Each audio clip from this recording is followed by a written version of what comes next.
My name is Lana Ramirez. I'm 42, and I clean floors for a living. Every night, I mop the same tiled hallways of Jefferson High School in Phoenix, Arizona. Every morning, I leave behind no trace that I was ever there. Except for one thing. A small folded note taped to locker 143 and a cold can of mango juice. Always the same locker. Always the same message. Keep going. You matter more than you know. I never signed my name. I've been doing it for nearly 3 years, and no one ever asked why. No one ever noticed. That was fine by me. I didn't need anyone to know. It was just something between me and my daughter, Isla, 17, quiet, too smart for this school and way too soft for this world. She never asked me for much, never complained when I had to pull double shifts, never whined about the secondhand uniforms or the beat-up Toyota I drove her in. But I saw the way she kept her head down when I came to pick her up after tutoring, the way she rushed to hide her lunch, peanut butter and jelly and foil, when the rich kids rolled by in their shiny SUVs. This school, it worships appearances. Principal's son drives a Tesla. Football captain has his own TikTok agent. And then there's Isla, honor roll, top of her class, barely speaking above a whisper because she knows one wrong word and they'll eat her alive. I always told her, let your work speak, let your kindness echo. But some people are deaf to decency. It started a month ago. I was finishing up early, around 5:30 a.m., when I heard laughter echo down the hallway. Weird for that hour.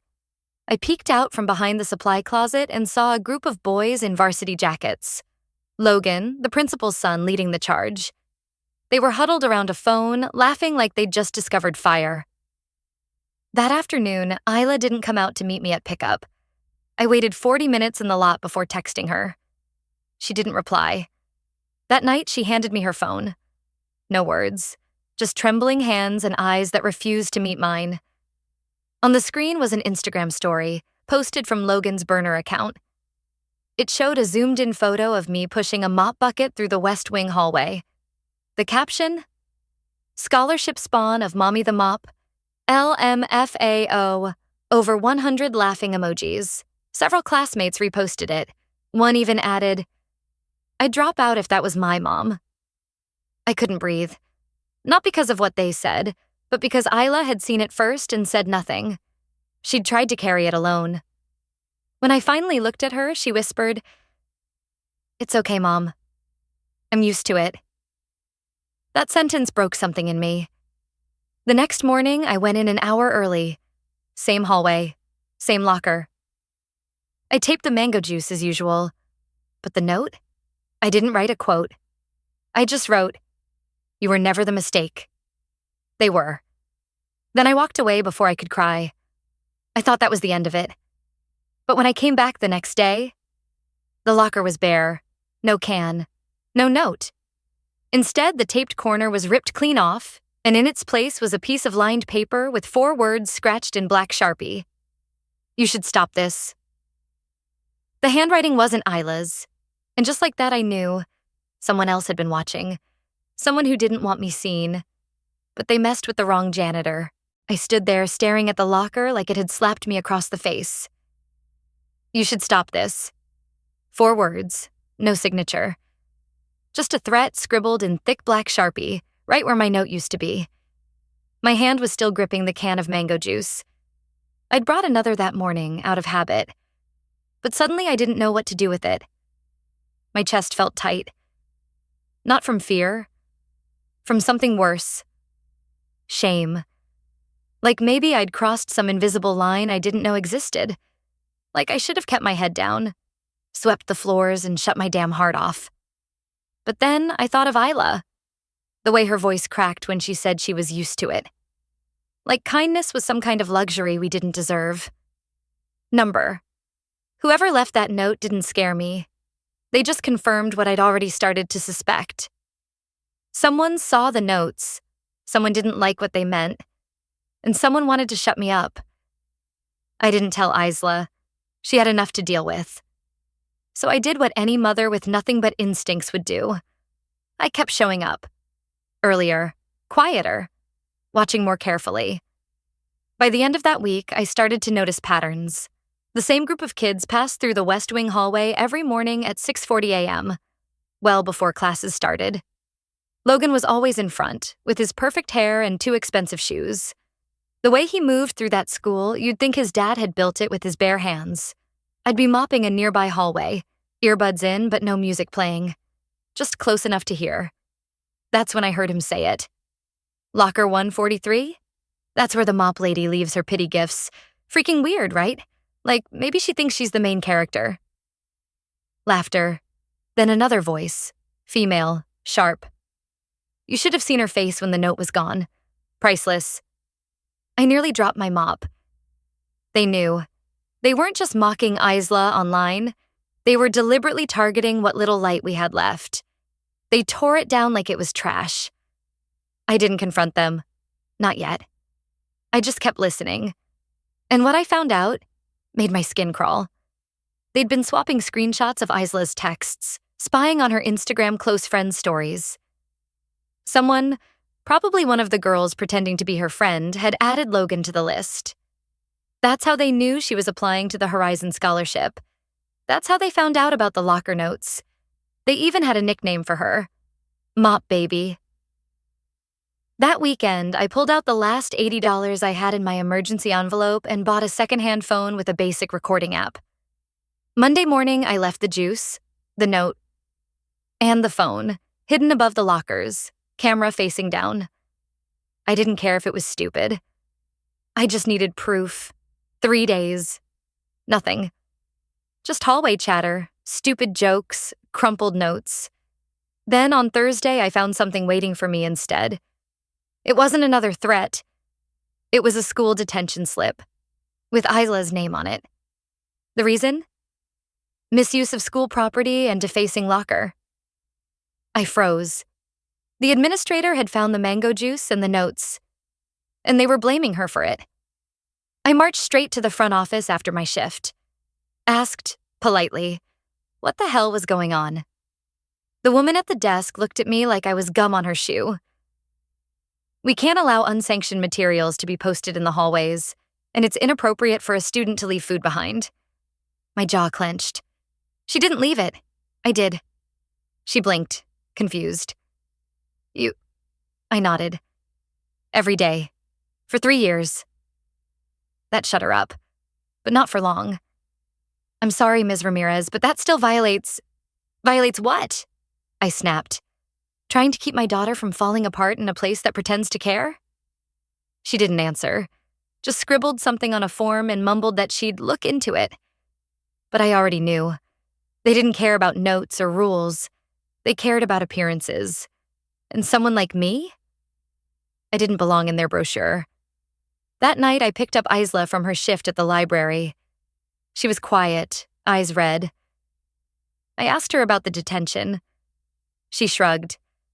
I didn't say anything, Mom. I didn't rat you out. I just took it. I nodded.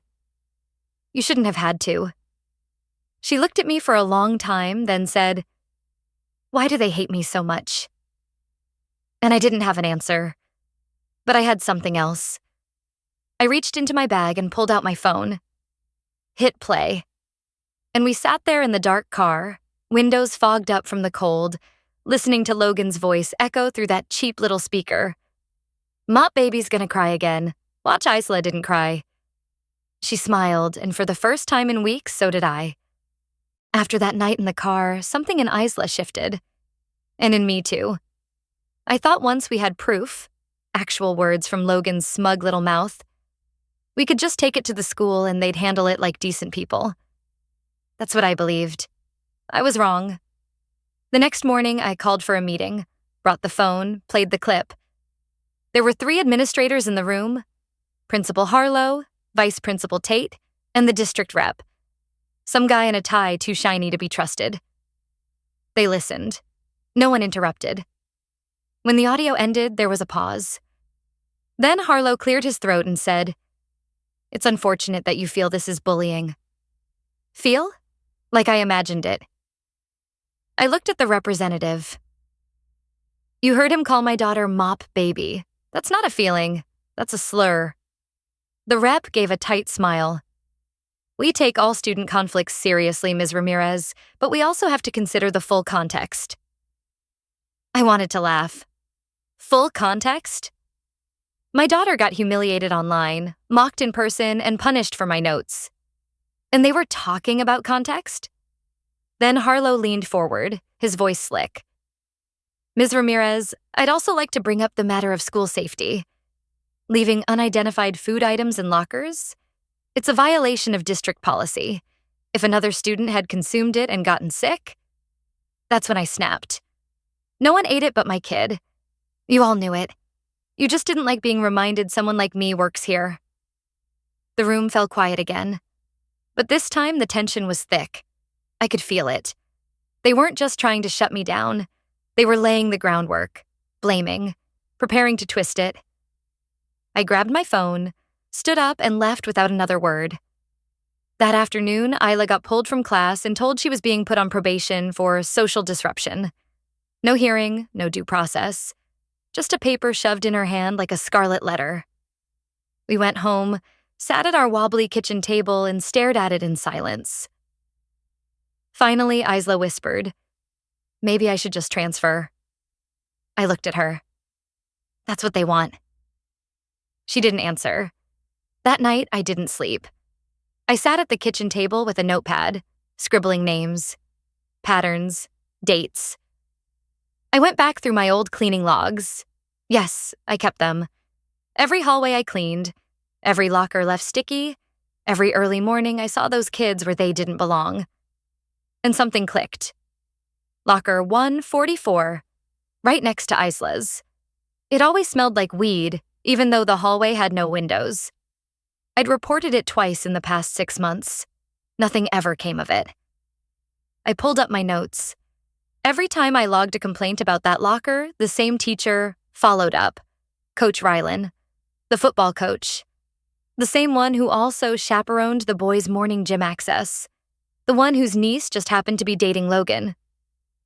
I dug deeper, went to the school's website, cross-checked every staff member's emergency contact and payroll department, took screenshots, compared timestamps.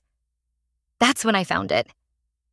3 security cameras in the west hallway had been temporarily deactivated every Friday for scheduled maintenance.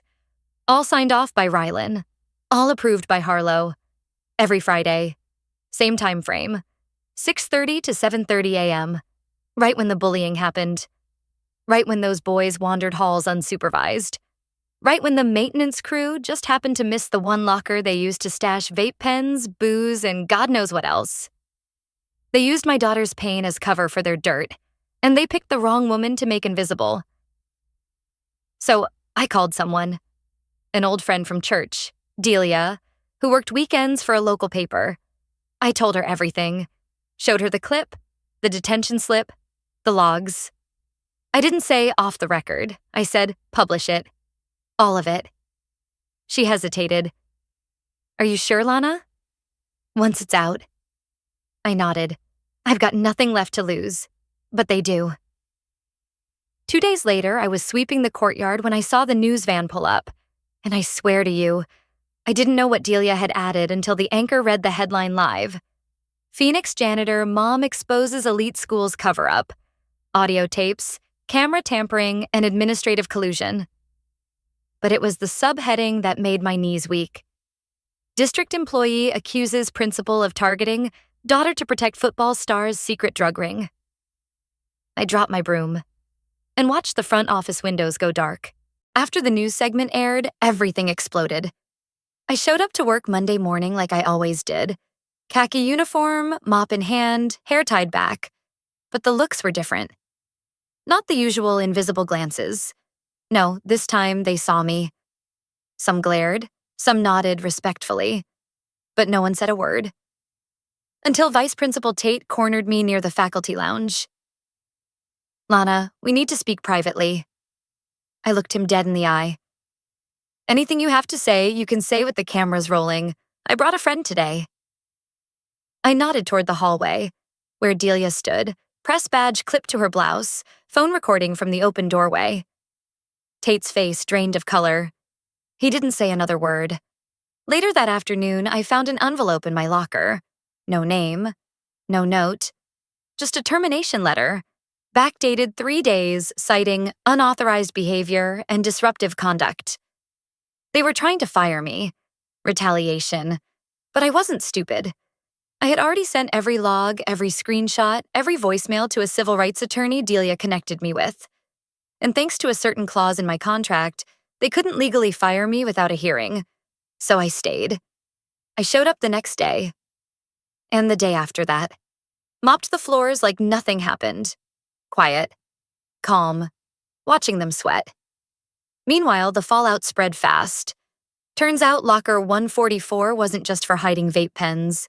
It was connected to something bigger. A backroom deal between the school's booster club and a shady nutrition company that had been slipping free products to the football team. All signed off by Coach Rylan. Parents started demanding answers. Teachers whispered in the break room. And Logan? He disappeared from school entirely. But that wasn't enough. Because through it all, through every lie, every dodge, every smug dismissal, Principal Harlow still sat in his glass office like a king. Like nothing touched him. That's when I knew. He was the real problem. See, I remembered something from my early days at Jefferson. Back when I worked the morning shift. I'd sometimes clean the staff conference room after board meetings. And Harlow? He was careless. He'd leave documents lying around, half shredded or tossed in the bin. I never paid attention back then. But now I went back. I asked maintenance for access to the room's records. Harmless request. Said I was updating floor plans. What I found made my stomach flip. Harlow had been quietly accepting consulting fees from a local charter network, $1,000 a month, for over a year. The same charter that was looking to replace Jefferson's campus with a private academy. He was selling the school out from underneath us. He let the rich kids do whatever they wanted because they were going to inherit the place. The bullying, the favoritism, the locker tampering. It was all part of a quiet collapse. And my daughter? She'd been punished not just for who she was, but because we weren't part of that future. So I made one final call. Not to the press, to the school board's ethics chair, a woman I knew from the food bank where Isla and I used to volunteer on weekends. I told her everything. No embellishments, just facts, dates, names, recordings. And she didn't hesitate. By the end of the week, an emergency board meeting was scheduled. Harlow claimed it was routine, but I saw him sweating through his collar when the ethics chair walked in with a folder under her arm.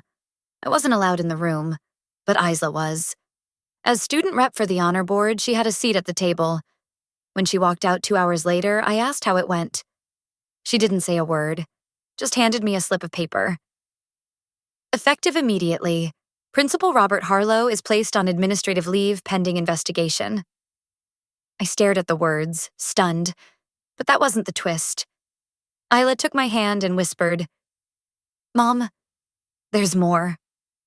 She pulled out a second paper, this one printed from her school email. An official scholarship offer from Horizon Foundation. Full tuition. Personal note at the bottom. "We admire your strength. The world needs more daughters like you, and more mothers who never stop sweeping away injustice." I didn't cry. Not until Isla added, "They said someone nominated me weeks ago, but they won't tell me who." And I knew. It wasn't a friend. It wasn't a teacher. It was someone who used to be invisible. Until one day they finally saw me too. The school board's decision wasn't the end. It was just the crack in the dam. After Harlow was placed on leave, more stories started surfacing. Parents, teachers, even a former janitor who'd quit 2 years back. All with pieces of the same pattern: missing records, misallocated funds, cover-ups dressed in academic language. Turns out we weren't the first, just the first who refused to be quiet. The board launched a full audit. News vans parked outside Jefferson for weeks. The same hallway where they once called my daughter Mop Baby was now flooded with press. You couldn't even mop the floor without someone trying to hand you a microphone. Harlow, to his credit, tried to play the victim. claimed it was a smear campaign, said I was weaponizing motherhood. But receipts don't lie. The payment records to the charter group, the hush-hush deals signed during early meetings with no teacher present, they traced it all back. The final blow came 3 weeks later. I was folding laundry when Isla burst through the front door, phone shaking in her hand. "Mom, it's official. He's out. Fired, blacklisted, and the charter deal? Dead. Completely dissolved." But the part that hit hardest, his son Logan got expelled quietly for academic misconduct. Apparently that honor roll status he flaunted, bought and faked. His final project, the same one that got him statewide praise, was plagiarized straight off a college thesis site. It had been flagged months ago, but someone buried the report. And now that someone had no more desk to hide behind, I didn't cheer. I didn't dance. I just exhaled. For the first time in years, my lungs felt full, like I could finally breathe in a place that used to try and choke me. They took away my job 2 weeks later. No ceremony. Just a quiet HR meeting where they offered a mutual separation package to avoid more noise. I signed it with a steady hand. I already had a better offer. A neighboring school, smaller, rougher, but honest, offered me a new role. Student support coordinator. Me, the janitor. Because someone finally realized that maybe, just maybe, I'd been doing that job all along. Now, every Tuesday morning, I run a little quiet hour with students who feel like they don't belong. I still bring juice. I still write notes. But now they write back. As for Isla, she's prepping for her first semester at Horizon. She got a new backpack, a secondhand laptop, and this light in her eyes that reminds me who she really is. Not what they called her, but what she chose to become anyway. A few weeks ago, we passed by Jefferson while out driving. Isla stared through the window as the building shrank in the rear view. "They tried to erase us, Mom," she said softly. I nodded. "Yeah, but we left permanent ink." If there's one thing I've learned from all this, it's this. The people who get walked over the most are often the ones holding the entire damn floor together. You don't need to yell to fight. You don't even need to hit back. Sometimes, you just need to keep showing up, eyes open, and let the truth speak louder than their lies. And if any of you reading this have ever been treated like you didn't matter, at work, at school, even in your own home, just know this. You don't need permission to take up space. You already belong. If you've been through something like this, hell, even close to it, drop it in the comments. You never know who's reading that might need to hear they're not alone. And if this story stuck with you, go ahead and hit subscribe.